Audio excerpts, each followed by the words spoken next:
Keima Vulzuari Bung Somni Pakhatna Sir Chun Zomang Zan po chu kamu hil tha thailo ngatinge tun ma ka nei ngai lo hlo thona hi ka nei vat zele chan ka hlo lutuk na hian min ti buai ni berin ka ria ama chu zot taila thudik lo ni ta si se kana don boxi engpo ni se ama berena sai ma chu oi lo top zelang tin ril ru ka siama pon lam thlir chung chon mut chuak lo zetin kamu zala kameng kar renga dar khat vel chon mut chuak in min zem che ya kameng thei tangang lova kamu hil zui ta zing dang ang bokin ma taka ka thawa mai te ka phi zo chon kot la ya chon ka chho le a exercise line ka han zuang le vela ni chua pa ngai ma ho tangin khuwa chu thiang in a moi em to a vandum pol riai mai te chuan hadam turin tu sakna min hlan ni main ka ria an moi tak zet thanglam hoi thlaila triau chum chu a tolin an tol du la an chunga mot zal dia dia cha kom hial mai han hoi kwalila kan khuwa hwal vel tu tlang tin mai chu a hring moi em veka fawang jing ni chuakin chung thing na hring duk mai te chu an moi na ti zual turin aron chun no cheka hundang alung le ngai lo te po zoram fawang hi chuan an lunga ti leng ve fawin karing tin kongsira dol na te chuan dayan tling bial kala chu chuan thasika hnai to ti min ron rila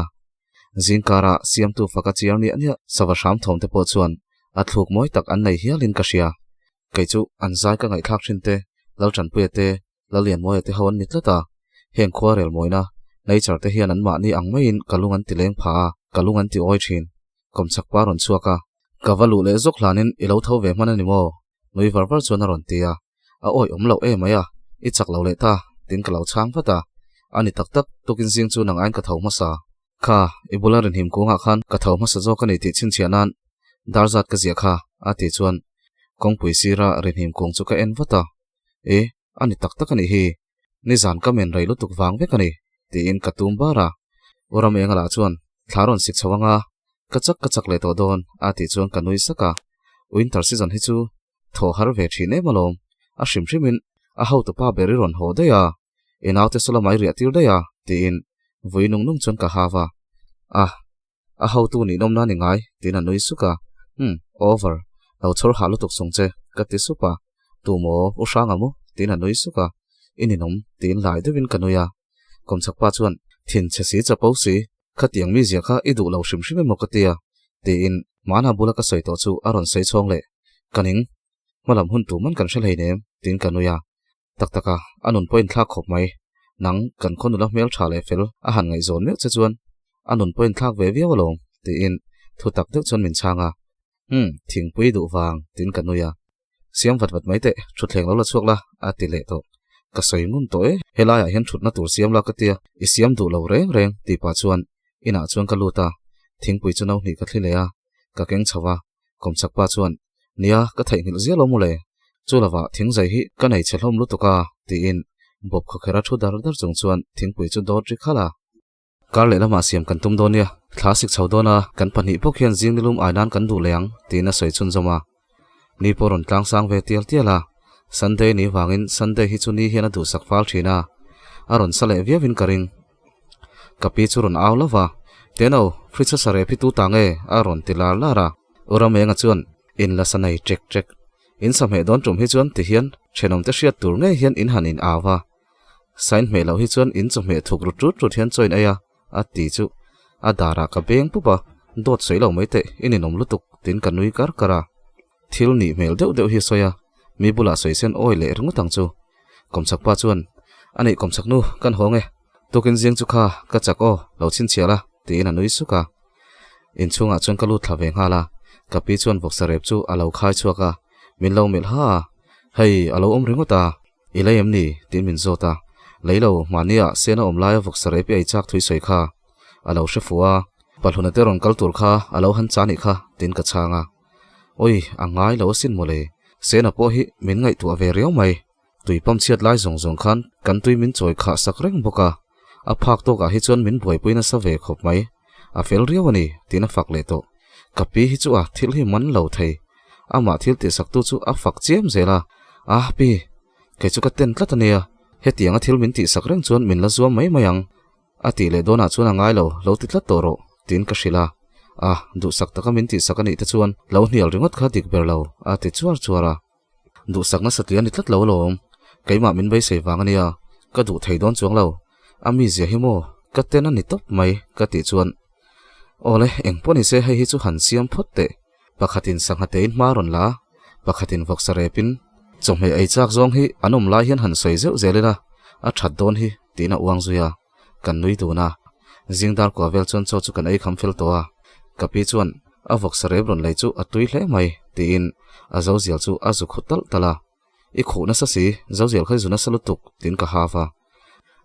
voksam me tu khi chuan han zu khuk tal hian atui bi ke malom tin min chang maya silong voksare pani kha nia atui phian mai tin sena chomhe min ron pek chungchang bok chu kan soi dun le a kapi chuan kei chu an pani in kara hian du thlan tur kala sha thiam ho lo mai ati le chu na ininom in siam ro min tur le chung nge tin kanuya keipo thlengsil tur chon tui chhuar lam chu ka pan ngala kan pi tu chu om kan ni wang hian thlengsil tur hi kan nga ngai lawa thlengsil vel hi chu ka man mo wak ngai lo kapi hian min tur na sa thina ka man mo lo lu tu khi min hau pha ve zia ani hi chuan ti tur om ang ti nga zung hi adu thin sia kaila hi thil ti ma kan thulok phot zai kan ngai thazuai phot ti vel hi ka shat thin sia kapi chuan ka soilok ang ngein min ron tur le to ka sildon in khom hun an son hlat to kha tin ka changa ka sia an son hlat chuan tle min ma ve deuh thei ti na ni chu an son hlat pon ni tlai dan angai reng mai ti pa chuan ain siam mol mola a man mo thak lo e mai ka ti chu kapi chuan van ram kai po hi i man ka ring lo van ram kai main thla khati ngai thla photanga i zai puyanga eng moi chiar ko lenga van ram ge tan lo khar man da yang ati chu ka nui suka ka sil ka zawani mai tin nui var chung chuan thleng chu ka sil sok suka ti khani mai lom thleng sil kher hi chu ka hne so to kapi hi tupa nei zokla kaima hi tunu ni lovila chuan imonu ni deila ka ti chu mol su in siam ro tin nui suka ka ngai to chianga ka ti tak pasal te lo nei ve du don ta tak ila kapi chu sana nga yom sia ngai tu ngam chi po ni lovea amonu ni zokila chu abula kom reng thayanga kapi chuan ifa te horon thlen man ka kaldon atia achua ka kalzuinan nala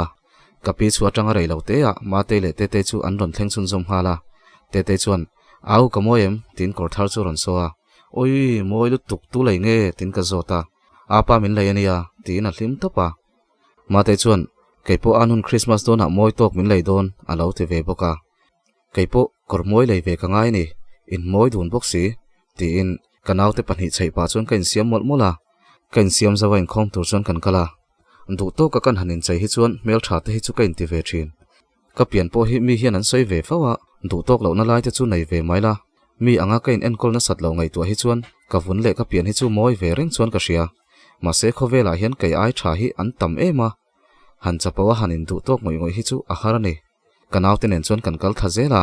pijing chu kan tok chia kal chakang ule tin ka kal chak pui lutuk min hu piang mai chuan min nuin ka sia a soi dar le ta tak taka a mu na rei to nen a voi khat mu hi voi tam tak mu angani a thar ang mai hian a sei reng pai kai ni ang kholian vak lawa phei chuan thil hi thang chak ve ro paisia in khom po ka za pha vek in khom chu kan banga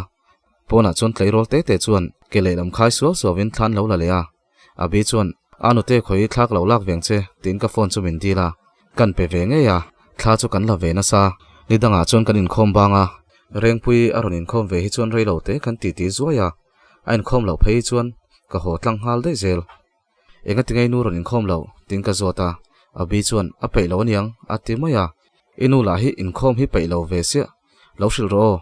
anu ten len tura ti lo ti ro tin ka shila ka fa te ho in thlam in lak sak le an ma ni ho ne na kan selfie na chu ka status a ki mi chuan ka status a mu rual in min ron reply aron voice ngal tun lai hi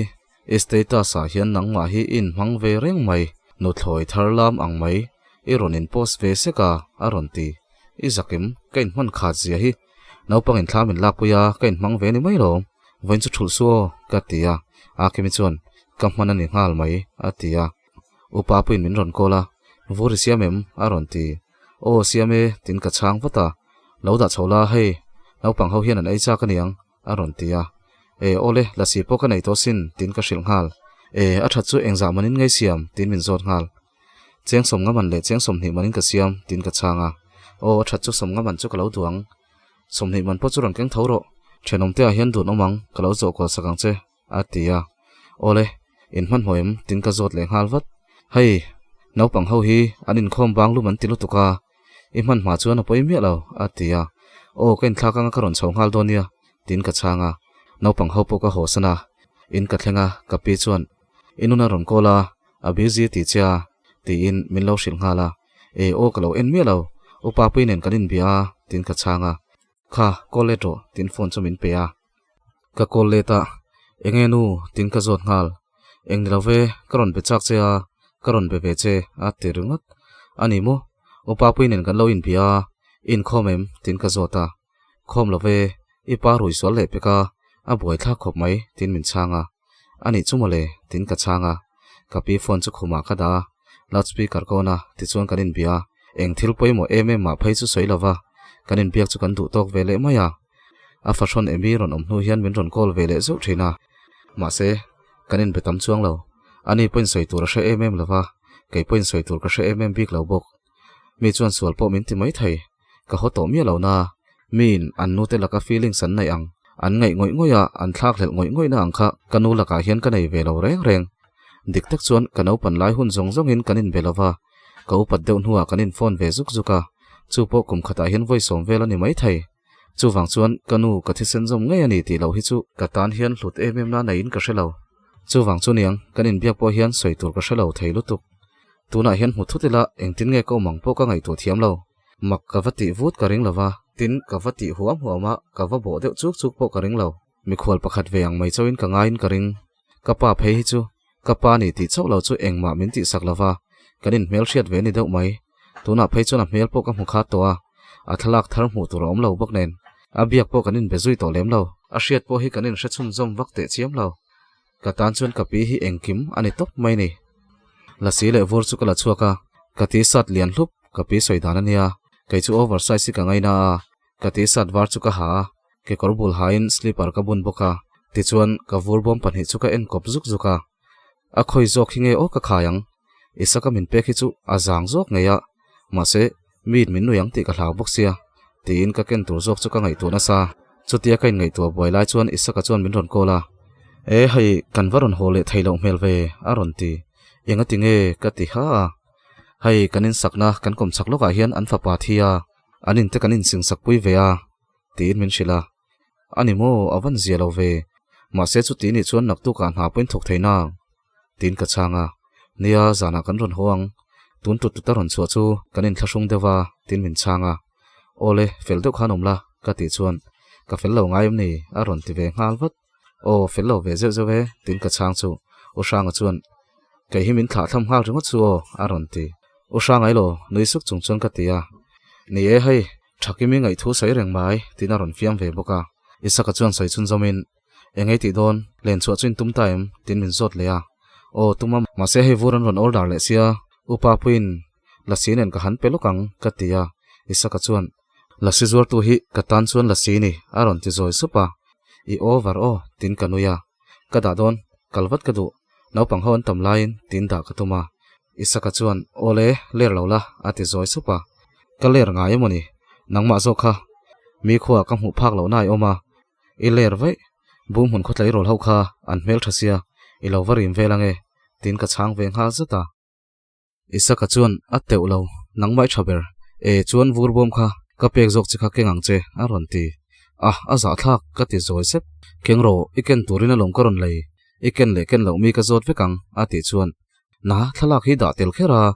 ti in nernang chuan ka changa chu min za pui ti naim ni atia chulam poni lo kan khuwa hi thingtang ani hi mi zong zong kanin shedeu vekania ti in ken lo sham dan ka ngai tua isaka chuan a ho lutuk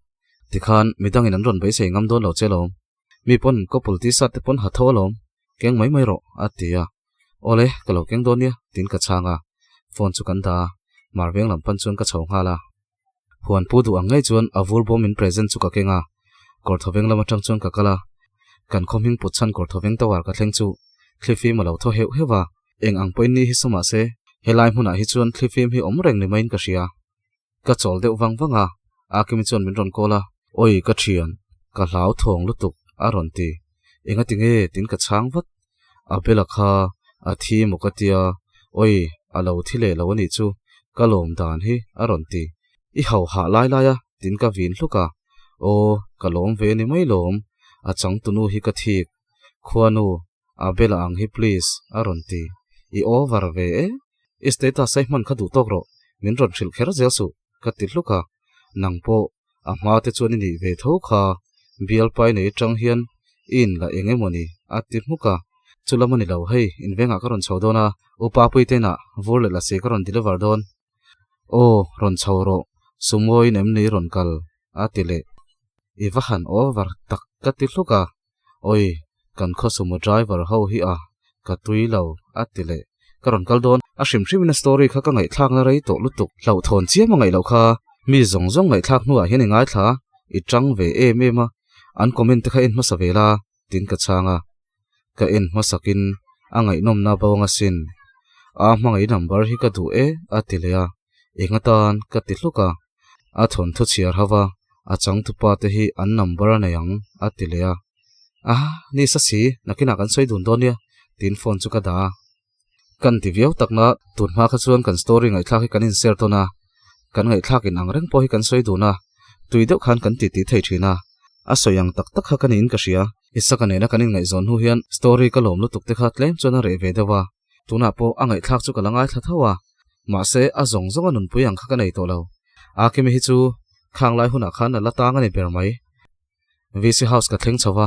palhuna chuan min lo aw lawa sangzual aron ti oi palhuna chui va sek ve kha pona kor halo ten tin nui sang chon ka changa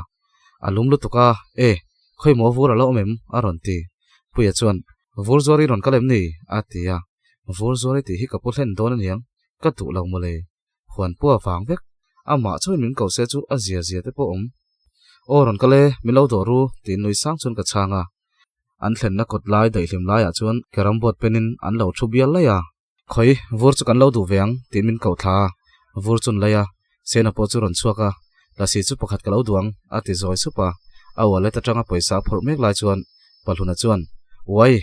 vur bom chu even ai sial ta ve tin anui suka ka thup ve na sat nen sena chuan ron ena a over thlakin awa han no pan chiat thlak ve ati muka vur bom a thlakin bela mi pa khan ka vur ai chak na tere ka leile lo mayang tin paisa chu khung le dai ka ril ru te te chuan leilo to pro ka tia ma se ka soi chuak kher lo ani chuan I leidon lo chuan kan chhonge khitan ordera tin ka chho sana step ka chho mek lai chuan ibial pa chu ila zot lo em ni aron tile zot lo zo po tul ka tilo I boy lo na tura hian I boy pai tin ka chang khera kha tianga min ti kher min la dor lo zui chang let ve sakang ka tia ka chang ve so ka ni kha ka chho zela upa pui ten chu ka thlenga tuitai thlen ma kong pe nga chawanga ya tawar bul me ya chuan an oma a chho box sia kholum bok nen upa pui ni lo se chon ka pe kher lawang tin karil ru chon ka phun nuwa vor chu ka pe ya lasi ka pe boka lasi po chu pali la yan lo duwa cheng songa man ve kan du le ngala ka keng dei lo tre pani somni man zong zong nen chon ka shal veka upa pui chon itan hi chon ka van tang kai tak tin anui varwara dikchia nakina asialin lasi ka la ron peng che ka tia ka kal le ngal don akimin min lo nga ka tia upa pui chon o ole sena po tun lai chu a hlau thong deu niang malak pui turin min ron tina sania atilea anin thian pa mani se ami zia khu ka du hlol lo ka tia upa pui chuan a fel chu fel rewania nia mai chia han ngai sakdan hi athiam lo lutuka anning thina ama hi tleiro chuan nei lo an ti ang khania rui thei thil po ti lo thil ti fek fek chi hinia atia aniang ka tai pani hlol lo ani tin ka changa upa pui chuan engponi se lo be thave zela aron tilom loma ka be chengai lo hrim hrim tin ka changa akimi te in lam chu ka pan ngala akimi chuan min ron kola ron lut phei lo mai ro puvu tate dor bula ka lo nga kang che thil lei ngal ka du aron ti sunday ni hi doran hong ringot donami tin ka chang wata o an ina lei thelom I ron thleng trepem atia thleng trep transformer bul ka ron thleng ani mai ka tia hei keipo an ina ka lu chia an kot la ya khan ka lo nga kang che a tia phone chu da ka thleng thla a kimi le pishia te chu an lo in kok sok soka enge moni le ta ni anin hniale moni le tin man mo deuh chon ka chuka enge a thilom zia ka chuk ti ngal a kimi chuan engma thau min ti thu ron soya nangpo icher rul hlut ei bangi ang ka tia a thin rim ringot ani kha a ti chu ka nui zabok si a kimi hi chu o ngoi ve mai thin se a fel ni mai tur amuang hian ti let ve kher hi tuma pishia ti la chu a thlun phel ang par khari to sia I thau ka ti chu na viau mi itana thatur ka soya ni chu in ti cherna dam doi thadeu ka ria ka soya ni mai chu huat tur om em ni khati zong khero min ron ti no pang te ka fa te rual lek le hal ti na re phara an veng point pishia ti hi chu nuna sa ti an shiat ve khania a kimi hian angam ber renga ma se voin chungam sual don aniang chu tianga pishia ti an phar ta ka chuan a kimi chu ngoi renga ain thiam lo ve de aniang tin ka en renga pishia tin adu tok a soi zo ta mo tia chuan a kimi chuan o le khati zong kha voina ta na pishia ti thu le hla kan ngai thak thai te chu ni e a ti supa pishia ti chuan min wa han za lo ve ti na luwa chuan ke tuma a kimi chuan oi I tok den ka chau lo che a tia min ron kal tamang ti ka hlau a kimi po chuan a za thak don tlan dayang a ti supa pishia ti chuan itana thatur du sak dewin ka soya min ti el zong in iron tong zele I tong muan nen a ti lea a kimi chuan a poimo ka soi man chia tho I du sakna tong kam khan hlinga nei a ti le sham ka beng tak takang che no pang te a ti lea chang tho su kalang ka tia a kimi chuan kan kal san phot mayang che ka te kher lo nang ain kalian ente nangpo I cher dam doya tan khan pasal takaza airo a tia a kimi chuan aning ve ngang aniang pishia ti ron ang le tur chu a tong muang bok sia a hnial man don si lawa a ble ka man to lo a ti le shama o kalsan ve mai la ka tia noi du nar ar chuan kan chuka a kimi chuan kaning tlatalom a soi pe si min tiel dewaniang ka ti thin kaning tia hrerenga mai bol dam doi the min cho le rengota a mel chiat ben von nei so a dam doi choila a lom bik mi alawang a ti chu kanui na sa a kimi chuan e vur bom chu e khai chuak ta nge mo tin anuya noi chu ka sakania keng ro ti tlata tin kanuya chani chu ka kola o karon phaidon a tia anni hi chu hol chak lokan oma government primary school thi bula waiting seta chon kan thua number ka save lo chon min ron kola vurzwari ni em aron ti mei che o ni le hal o ni e tuilo zet chon ka tia eu sangani number min pe a eu thakimi la si nei mi aron ti o nei e tin phur zet chon ka changa hei kan veng hian kan tu ni hi I lo deliver thei ngem a tia o thei mai e engza vel ngein tuang tin ka zota chutia kan in biak mek lai chon chani por ron thleng phai chia kalpa chon u thakimi nen chon kan in bezela vote point nei antia ron keng ro kan du mai thei a tia ole hei marvenga tangin kan chuk chia minute som ni vela kan ron thleng ang o right ka nei lawa tin ka changa ole I man vele ni mai tin phone chu da chani chu a kimi le pishia tin hnial dan vel chu ka hrila an nui na sangang mai pijing I po hi nangma hian la trim la thang ma se in hanin hnial tak hi chuan I tong muang bik thei sia tran hi lo na thei te mai nia chuti rual chuan kan ron tel ve ngam ngai si lawa tin kan nuya a kimi chuan min za lo tu chu ka za reng bik na chan tur ka hrelawe a ti muka in chu kan thlenga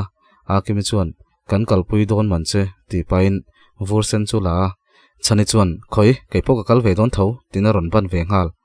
in phakar dun se a thlon hlir hian ein tuma ka ti rual chuan chani chuan I zak lo e kan puina zong che ngai to la lom na chang hria chu ni la e min hu piang hian ron ai ro e ti ziang tin min lo hnial ngal in over ni chu tiro in siam ru kalang tin vurbo ma chon la si haule vursen vel chu ka da o thakimi te veng lam pan chon kan chho ngala an office thok khau om khom na nia quarter luan ni deuh veka emi po om ve nge ka mu pai lo to pa kan chho zela kan in fiama thu hau te kan soya kan nui haule dar thina a kimi chu ngoi wanga a oi om lo e nuai za thum nei la chu ka re thei to lawang a ron ti chuak lol ringota eng chung chang mo ka tia pu jem sakha a ron ti chani chuan oi en hlui thei sia e a hau thei bok si ithil en la hi idu hun huna hin ron soi chuaka ti in nernang chuan a changa akim chuan o hlim ve lom covid lai kha ka en let le mai maya alung len thak ve ati supa chani chuan a hau lu tuk kalangu atia kan nui bok boka kan thleng chawa a mun chu kan khuwa mun dang nen ngai to chuan a dai song song mai u thakimi chu ka kola o kum thlanga ka chuk loka karon chawang atia a le nanu chu idu ve donem ati ngala o ka du veang an chuk pain ron lu che ati ri chu ka ria u thakimi chu ron chawa oi nang mai lo ka mu to tla chen ka ria khoyai mo ka mu to che ni ati le bazara khan ka thu thina lom ka tia e o ka ria che lom ti hian la si hi inei reng thin ti na em ni atia o ka siam thar ve a tin ka changa e a tha chu kholum zol deu piang in ron cha thini la tha chu adalem ati nga zung zunga a tong kam chu zang wa mai dal lo ve tui tok chia tin nui sen sen chon ka changa an office a thok a thian te ho chu lai quarter vel lu ho chu a kawa an du le du lo chu min zo sakha la an ron lei ve sap sapa eu sang na fak e maya a tui lo chuan ama ka hau sepang tin a nui suka te reng mai tin ka changa chung ko ho chon an fa te ei turin vur chun ron lei ve boka ice cream ni zok se o an ti le thina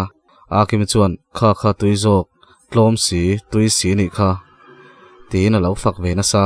u thakim chuan khu ta khon pima tei oma chu zuk en tir ve ro in la si zor kha du veang atia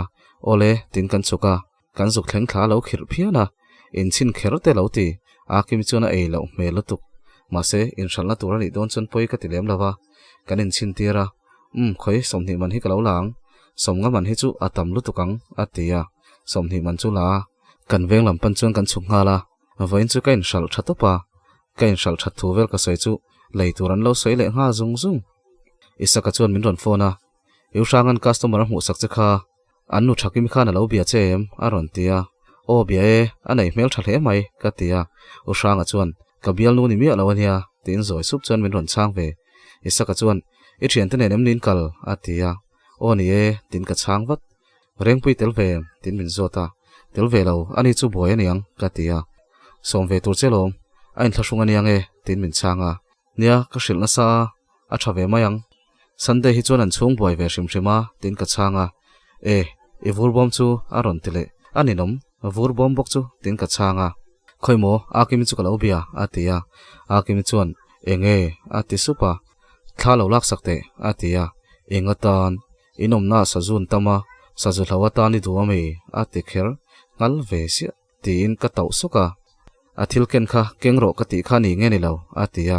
akim chuan phur tok chun thlamin lak saka kain posa kha kalo thon che a vur bom ner ngai chuan tin a changa o a that kha tin thamwang ti riat zat chuan phone chu da kongjol kan thleng thla kho chung chu la dewa emi chu a scooty na ron tlan chawa kan ma tak chu na ron dinga hey vur zor tnu khoi mo vur chu a ron ti a zo vek to ka ti muka e vur bom chu i zak lo hle maya te in ngei om deuh chuan min nuya enge ka zana chan tur tin ka changa chani chuan te ro chu kangu alo ti vata emi thian nu ron thleng chho ve chia emi chuan khoimo i lo van ngai zong sa om ve i lo siam tir ve lamo tin anuya ka siam tir ani lawa ama siam tir zo kania tin ner sak chuan ka changa thingtlang nula adu zonga mu thainan chuan engpo ti du min ti khera ifa han zak lo ve enge ka ti tin abula chuan ka vadinga nupui huala nei to ti shreng chungin izar boy ni lom ni a ron ti le ka shelo tin anei lo bok tin ka changa ha zanan semlain an semkan chem ni atia akimi chuan semkan lo ve keiman kalawlak saka isaka hian abem zok ti shero atia emi chuan loin tran ve nge mu sit om lutuk atia akimi chuan nang khani kha mu sitom andu to lo che chuan thla ve mai la kan ta tu ni lo chel theingot ni si lo ilai lak lo e maya atia tungei nia iron in rol ve chena atiram maka a thian no chuan henu hi amni i pasal tur lo chu pui tu chei ti kha a fel mel nen min te chu ka zak lutuk chu tiang chuan mo mi zinga min lo soi thina emi chuan kanu son fanula ni zui anu sial ler hringa ni hi atia iwa han zak lo e ka beng don chenge ni kanawi ni kha ka tia inaw ka ni lo ve tin rum tok chuan min ron ena kanaw ni du lo mala kei ai ni no pang kanawi la ni tho ayu pa za nai vanei lo ve tin ka changa ka kok sak boka za tlak lo na na ka za lawang a kalteu thingtlang nula ti om tok in tia ka ngai sakang cheu atia chani chuan enge thingtlang nula po chui ti renga khopui nula hi kan ngai sang bik lo che ti in abul nai se ta chona vadinga akim chuan khopui atanga thingtlang an hathoka ron omini kha kan ngai san lo zia chu ka ek ani ringot atia a thian nu chuan hei horo in wazak lo ve aron ti akim chuan ho zok ro kan khuani hi alo ti ve vat emi chuan kalang ka pasal hual min lo chu pui vel tu te ne na in hnial ka peilo anu tangin ati om to ka ti ve angai mayang atelia kalangoi maya an scooty chu tinunga api khon tiangan om hi poya tilo niang api zirtir te poni mana atile kher chu sama kawa thama a scooty nen chuna tlutopa kaipo chu ka tlu ve ngal kapi khan soile te katia min ron kek let ve ngala a thian nu chon min ron chum popa a kim chuan e he tilet a thian nu ron po tho zot chu ruala asama chuna hnuka banga chuna norbet ngal lowin rol to su ati ban chara emi chu ka thla aron thau chuaka min chomi ati khanglang cholutuk mase aza thak e mai min an shepalang tin ka kutbal chu ka beng thak thaka ka sam chu ka siam thamol mula ipi hena tanga inin zirtir chu ni tak tak emni iwa hove atilea wakal le katuma akim chuan khoi keiman kan sui tak tak ange tina ron pana emi chu tol hnung sut sutin hei nang nu kha nang ma nen boina kan nei lo tina tol hnung zela tikhan thingtlang nula tin tham lo le musit deuin tong khum to mi su ka thut ni leng thak meng che ati chu chani nen kanin ena kan nui sup emi chuan ilaka boina ka nei lo loin rol ve lo la ni mai atilea a thian nu chuan tero chawang heng ho ne na in khing tok ni kha za thlak atia chani chuan nia chhoro in ne ve si alo ti vata emi chuan nakum mai hian ibial pa nen kanin nei dono thu chiang i tha thuayang somna kan ron pe veng che yoi lo chuna ma ama chuna sei du lawang hei helaya om chunga kopvel mai mai anga tan hian du chea anui lo zo donia inom dan hi a paina hriani phei chuan in chana chhevia wang atia dot sei lo mai ro ka ti muka dot ni love chuan nangma bi khan amalin min chawani chuan local ro in sualang ka kek chak chenia atia no pang mai mai tin han kal chu ka duwa edu phot chuan local ro tin scooty chu tinunga an veng lam pan chuan an tlan chawng hala kan zil hlaka nge tin ka leta akimi chuan in hne lawange o aza thak donania ho photang aloti chani chuan ka beng cha keiman ka chau aloti ve bok ka ngoi wangwanga ka kalang nge o kal lawang tin kain ngai tua huan pu po ain sual ka soi sel fowa keima zo ken sual chuan adik don lawin ka hria chu lawa khapi na hria chuan ka zak don bok si chani la chuan sena chu dula tiang boina kha om lawang a confidana khan athil soi kha dikani nge yang atia athil soi chu ka ngai to leta ka ngai na chu zual in sual pui chu ka tua ka thinarim thut ka le chhonghal akimi chuan hei amak izoi si hne lawang tin min ron uma ole khati song khani silanga thatu zong zong ticho kaloma min lo like ka min lo comment saka hype min lo pek sak lai thot turin ka som chuwa min lo pek sak to tu te zong zong chunga kalom em ani lo la pek tum le ze te chunga po kalom ani chuan in thank you very nice vek o ni zana ronaldo in gol ni khunga engma hi aping mai mai ani kha an khung ve lok ani kha engma ni lo kha holu to